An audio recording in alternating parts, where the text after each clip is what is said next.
project was developed, but I believe, from what I understand, there was assessment done on the condition of the sewer lines, and they felt like the sewer lines were going to have a decent life expectancy because of some of the improvements they've made.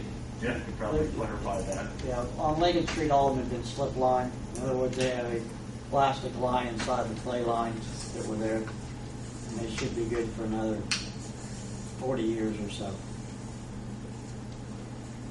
And that's the only reason we did. They would have also been very difficult to get in the project bill because it wasn't necessary to relocate them for the road reconstruction. So you probably never could have gotten any funding schematics for NDOT. So when you're saying a slip line, it's a plastic, just like the plastic that you use normally for your sewage, or what?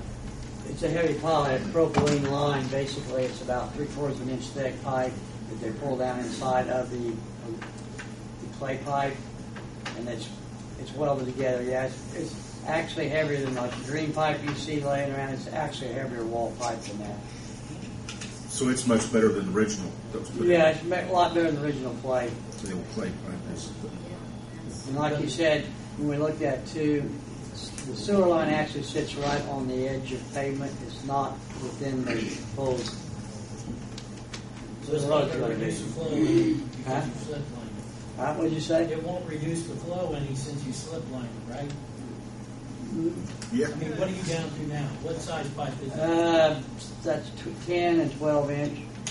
It really doesn't reduce the flow because what happens is clay pipe is rough, a rougher pipe than the polypropylene pipe. So now you change your coefficient of friction. It'll actually flow down that polypropylene line faster and easier than it goes down a clay line. Even though you have a smaller diameter. You can go a little smaller diameter, the flow it really doesn't change the flow characteristics at all. Friction loss, Bill. I understand that portion. I'm just wondering if the pipe is big enough to do all those businesses up and down there. I mean, I can only say years to come. Years to come, you don't know. I can tell you that early on, we had some issues as far as the storm around the old dry cleaner site. And we spent some time, and the amount of flow that was there in midday was very, very minimal. In other words, the businesses you got, you don't see a tremendous amount of sewer water. They just don't generate it. In other words, the fast food restaurants don't utilize that. It's not like a production facility, the KBs, the Deltas. They just don't use a tremendous volume of water. I mean, most of their food's been mostly prepared. It's simply a heating process and serving, so they don't use a lot of water. I'd say their restrooms and their cleanup is probably 80% of the water they use. As long as we aren't tearing it up 5-10 years from now, that's all I care. I mean, I don't want to go through this again.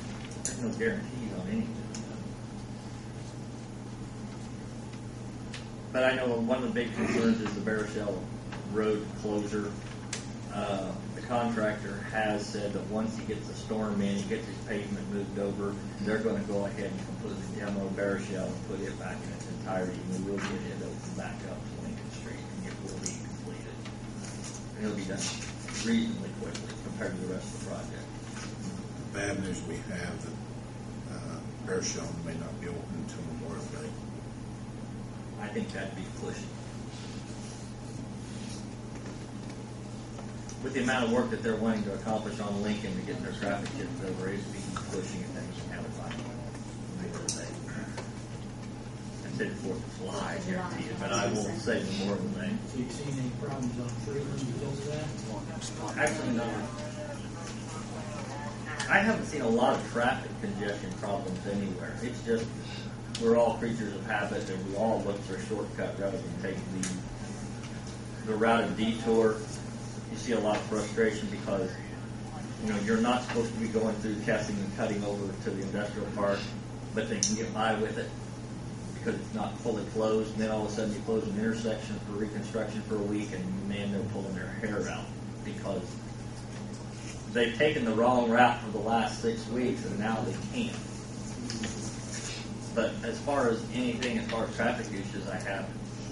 I mean, I haven't seen anything. I've spent about 4 or 5 afternoons when we first took the light down at the Montgomery Road intersection, and there was some concern there as far as when school let out. I haven't seen anything. The kids figured out they don't have a light, they just find a different way to leave school. And you don't even see any traffic problems there. It's actually running pretty smoothly. It's going to probably get a little worse now when you start to see half the road go away. Because now you're actually going to be dealing with areas where you've got cuts and you're going to have some ledges.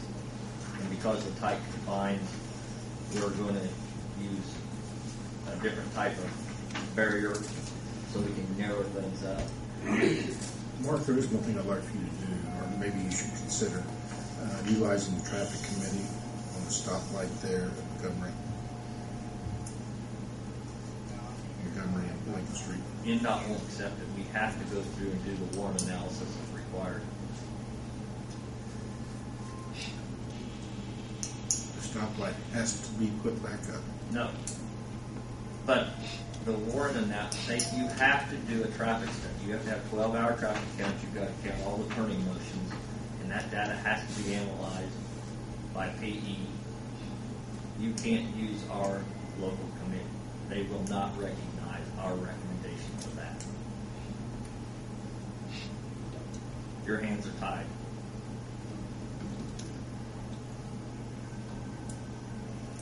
All righty. Any other questions? Council? Thank you, Mark.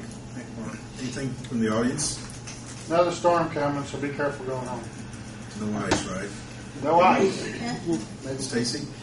I just want, the chief wanted me to let the council know about the program that's Wednesday, remind them and to extend the invitation again to Mr. Gower's program at the Learning Center Wednesday morning. The two programs from 7 to 10 and 10 to 1. Be there. June, we do have these.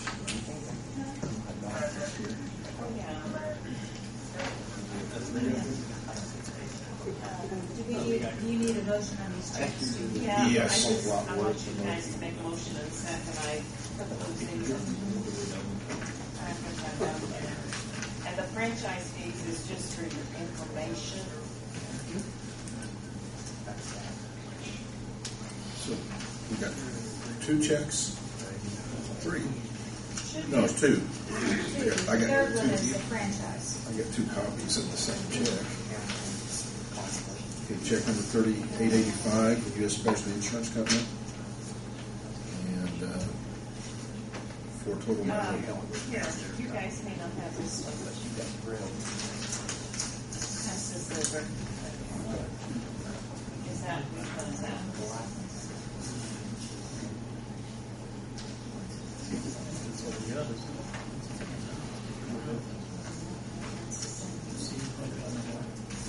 You have $3,118.55, $3,632.26, and $3,054.05. They all go back into the police equipment repair. entertain a motion. So moved. Second. More discussion? Hearing none, roll call vote, Jim? Darrell? Yes. Bill? Yes. Kurt? Yes. Jamie? Yes. Helen? Yes. Thank you so much. Almost forgot it. Okay, I'll get to with everything else that's going on. Yep. Anything else, council? Nothing from the audience? Then I entertain a motion to adjourn. So moved. We adjourn. Thank you.